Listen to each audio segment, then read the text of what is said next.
저희가 아까 전에 투표 진행했었잖아요. 여러분께서는 이렇게 양육 갈등이 발생했을 때 어떻게 대처를 하시는지 여러분들의 투표 결과 지금 확인해 보겠습니다.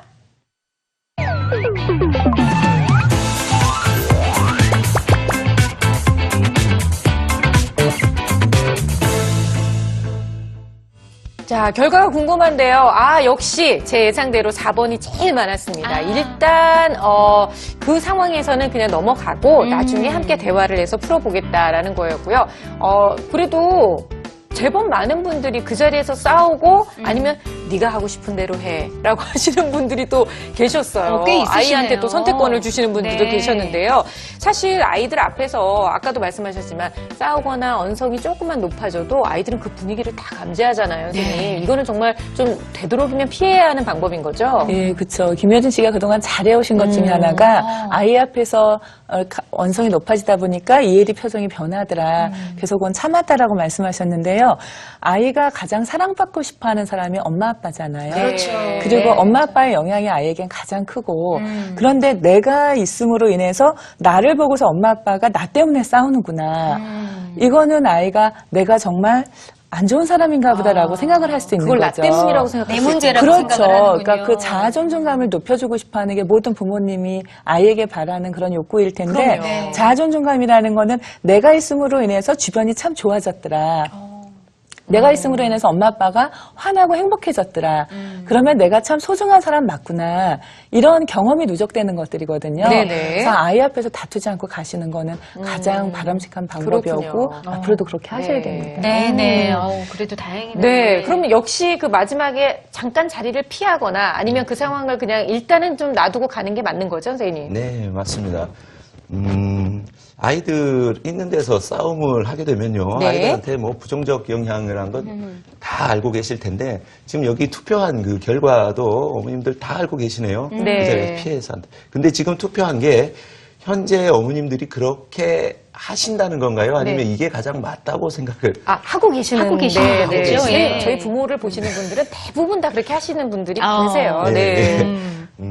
그 자리에서 피해주는 게 가장 현명한 방법이고요. 그렇군요. 그 자리에서 얘기를 해봐야 이미 화가 난 상황이라면 그렇죠. 그 얘기를 들으면 화가 나잖아요. 그 얘기는 어떤 얘기도 들리지 않기 때문에 네. 맞아요. 먼저 감정을 추스리고 그 다음에 아이의 방식에 대해서 당신이 잘못이야라고 시작하지 말고요. 네. 이 방식 외에 다른 방식을 서로 논의를 해가는 게 네. 현명한 방법. 네. 그래요. 사실 지적을 받는 사람 입장에서도 그 앞에서 바로 얘기하면 되게 좀 자존심 상하죠. 그럴 수 있으니까요. 네. 자, 질문을 좀 한번 빨리 보도록 하겠습니다. 네. 레트로님께서 보내주신 사연인데요. 네. 누구 말이 맞나요? 아들이랑 마트에 가면 항상 장난감을 사달라고 난리가 납니다. 저는 다른 아이들만큼 해주고 싶은 마음에 사주고 싶은데 네. 남편은 너무 단호히 안 된다고 하네요. 저한테 극성이라면서요. 전 오히려 남편이 섭섭한데 누구 말이 맞는 걸까요? 하셨나요? 요 예. 극성이라는 단어가 엄마를 기분 나쁘게 할 수 그렇죠. 있어요. 뭘 극성해? 근데 뭘 겨우 그렇게 이거 내가 가지고. 부학스럽게 그랬다고. 내가 무슨 극성이라고 뭐 애한테 무슨 그러면. 100만 원짜리를 사줘? 막 이러면서. 그렇죠. 그런데 뭐 사실은 여기서 갈등이 올 수도 있어요. 그쵸, 선생님? 이럴 때는 어떻게 하는 게 맞습니까? 네, 일단 마트에 가는 횟수라던가 아니면 사줬던 그 가격대, 그다음에 집에 있는 비슷한 장난감이 있는지 이런 것들도 먼저 생각해 보셔야 되시고요. 네. 그다음에 저희 부모님들 중에 많이 이제 갈등하시는 것 중에 하나가 아이가 필요한 거를 얼마만큼 충족시켜 주는 게 아이한테 가장 좋은 맞아요. 것인지. 네네. 예, 그래서 그 두 분의 어떤 양육 방법에 대해서 원칙을 세울 필요도 있고요. 네.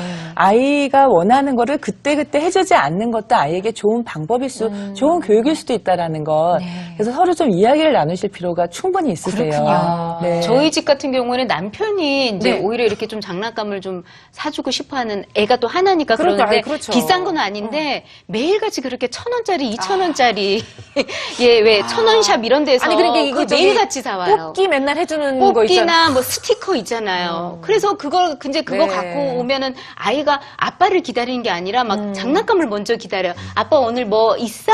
뭐 장난감 사왔어? 그래서 아빠를 반기는 것보다 장난감을 반기고 장난감 없으면 실망하고. 그러면서 또 남편도 상처받고. 진짜. 그러면서도 또 다음날 또 스티커를 또 사와요. 상처를 받았으니까 사오는 거죠. 그렇죠. 그렇군요. 이게 계속 그냥 반복이 되는 거죠. 예. 아니 근데 진짜 맨날 선물을 줄 수는 없는 노릇이니까 사람이 그럼요. 살면서 맨날 선물 받을 수는 없잖아요. 네. 저도 그런 갈등을 했었었는데 참 이게 어쨌든 이 부분에서는 부부들끼리 합의를 좀 봐야 한다라는 네. 거를 꼭 기억해 주시기 합의 바랍니다. 볼 게 많네요. 우리가 네. 한번 앉아서 얘기를 해봐야 돼요. 그렇죠. 네, 대면해서. 자, 이번에는 총총이님이 보내주신 사연이에요. 네. 함께 볼까요? 시부모님과 육아 방식이 달라요. 4살, 3살, 3개월 세 딸을 키우고 있습니다. 따로 살다가 얼마 전 합가했는데 전에 세웠던 규칙이 하나도 안 지켜져요. 남편도 시어머니 말이 맞다면서 그에 따르라고 하니 저만 답답한 노릇입니다. 계속 이렇게 시부모님께 휘둘려도 괜찮은 걸까요? 네. 하셨네요. 고민이 되시겠어요. 그러실 네. 것 같은데요. 선생님, 이럴 때는 어떻게 해야 되나요? 네, 일단 아마 시어머니께서 주로 양육을 많이 도와주고 계실 텐데요. 이유를 말씀드리고 어떻게 해주세요 하고 지원을 구체적으로 말씀을 먼저 해주세요. 예, 그리고 나서 더 중요한 거는 사실은 그 시어머님이 내 편이어야 되거든요. 시어머님하고 관계가 돈독했을 때 서로 이야기도 수월하고 그 다음에 왜 저렇게 해줘야 되는지도 지원해주고 싶어 하시니까 네. 일단 아이하고의 문제만이 아니고 시어머님을 내 편으로 만드시는 거를 적극적으로 하셔야 되세요. 그게 제일 어려운 어려운, 과정이네요. 그러니까요. 사실. 선생님. 어렵지만 그게 가장 네. 필요한 거겠죠. 왜냐하면은 양육이라고 하는 훈육이라고 하는 거는 성인 간의 생각의 차이기 때문에 네. 그 부분을 조정하셔야 되시고요. 아마 어쩔 수 없이 이렇게 이 상황이 가장 바람직하기 때문에 함께 합가를 하셨을 텐데 계속 이 갈등이 심해지신다면은 사실은 분가를 다시 계획하셔야 될 수도 있을 만큼 이게 어려우시면 어머님하고 관계를 돈독하게 하셔야 합니다. 네네. 그렇군요. 근데 저는요, 사실 누구나 다 다르잖아요. 그리고 이게 합의가 딱 이루어지는 것도 쉽지 않은 일이지만 이렇게 어떻게 공교롭게 양육관이 너무 딱 맞아요. 근데 그렇다고 해서 그게 아이를 다 잘 키울 수 있는 방법은 또 아닐 수도 있잖아요. 오히려 이렇게 서로 다른 양육관을 가지고 있는 게 아이가 더 좋은 어른으로 클 수 있는데 도움이 될 수도 있지 않을까라는 생각도 좀 들기도 하고요. 그렇죠. 부부가 서로 간에 공통된 어떤 생각을 가지고 아이를 양육을 하는데 네. 그 양육 방식이 아이의 발달 단계가 딱 맞아떨어지거나 성향이 맞아떨어지면 아주 긍정적이겠죠. 그런데 두 명이 둘 다 방임형이에요. 그래요. 그런데 네. 아이 입장에서 아주 소극적인 아이예요. 아이는 엄마 아빠한테 사랑을 받고 싶고 지지를 받고 싶은데 엄마는 아빠는 계속 놔두면서 그래 너가 알아서 놀아 좋은 거 해 이렇게 했을 때 아이는 오히려 엄마 아빠한테 다가가고 싶은데 다가오지 불안할 수도 있을 것 못하게 같아요. 만드는 예. 네. 그럴 때 엄마나 아빠나 양육하는 방식이 다르다면 어느 한편에서 긍정적인 면을 아이가 받아들이고 그쪽으로 좀 치우칠 수 있어요. 그런 마음의 어떤 편안함을 느낄 수 있기 때문에 네. 꼭 같다고 해서 좋은 것이 아니고 다르다고 해서 나쁜 것이 나쁜 것도 아니에요. 아니고. 긍정적인 면을 조율해 나가는 것 이것을 찾을 수 있기 때문에 오히려 더 그것이 더 긍정적일 수도 있죠. 뭔가 다른 것에서 균형을 이제 맞춰가는 건데요. 우리 김경란 선생님은 또 어떻게 생각하시는지요? 네, 지금 이렇게 총총이님께서 주신 경우에는 양육관이 서로 다르기 때문에 힘들다 그러셨는데 아이가 앞으로 살아갈 세상에서는 너무 다양한 사람을 또 만나고 다양한 일들을 네. 경험하거든요.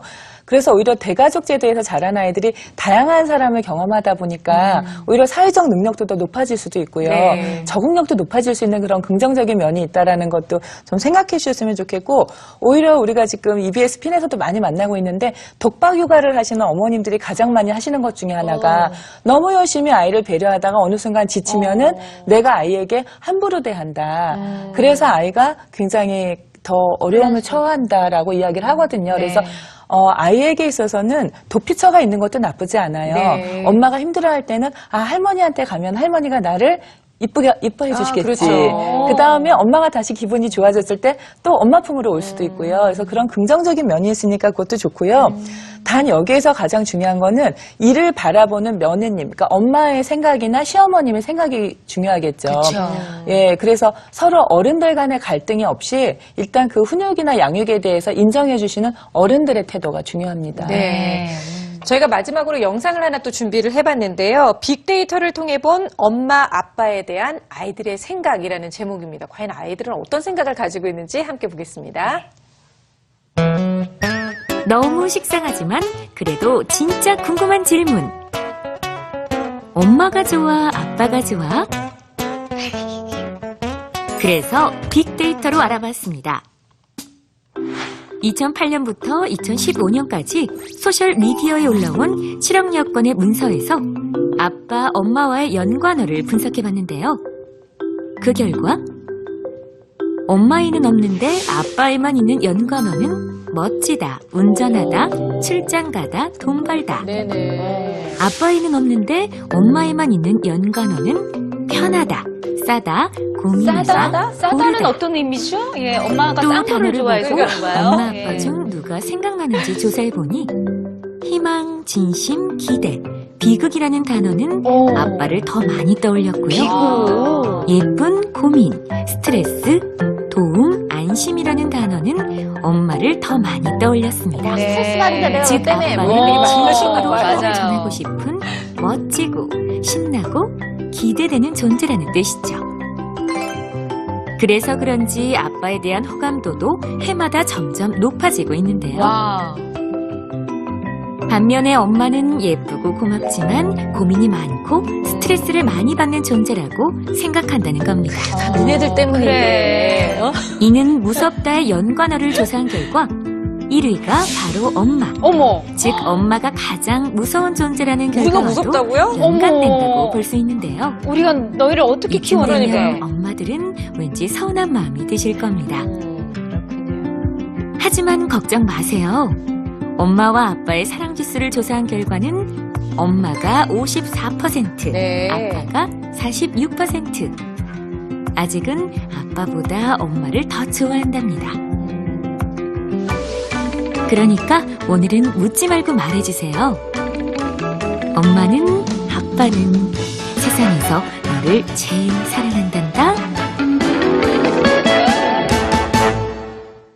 근데 정말 놀라운 거는요. 아이들이 아빠는 뭐 비극이라는 말을 하면 아빠 생각이 난대잖아요. 그만큼 항상 우리 가족이 안전해야 된다는 거를 아빠가 생각한다는 걸 아이들도 느끼고 있는 그렇군요. 거잖아요. 우리 가족이 행복하고 안전해야 되고. 안전해야 된다라는 생각을 우리가 갖고 있는 거. 그리고 아이들도 엄마가 스트레스 받는 걸 다 알고 있다는 거죠. 그러니까 이게 엄마들 무심코 저도 네. 그런데 스트레스 받아, 열 받아 이런 얘기를 하고 그걸 아무래도 고스란히 네. 이렇게 다 이렇게 생각을 하나 보네요. 그리고 다 무서운 건 니네 잘 키우려고 그러는 거지 우리가 무슨 뭐 딴 뜻이 있어서 그러는 건 아닌데. 우리 원래 억울하네요. 무서운 여자 아니었어. 우리도 얼마나 부드러웠는데, 그쵸? 너 때문에 그랬다.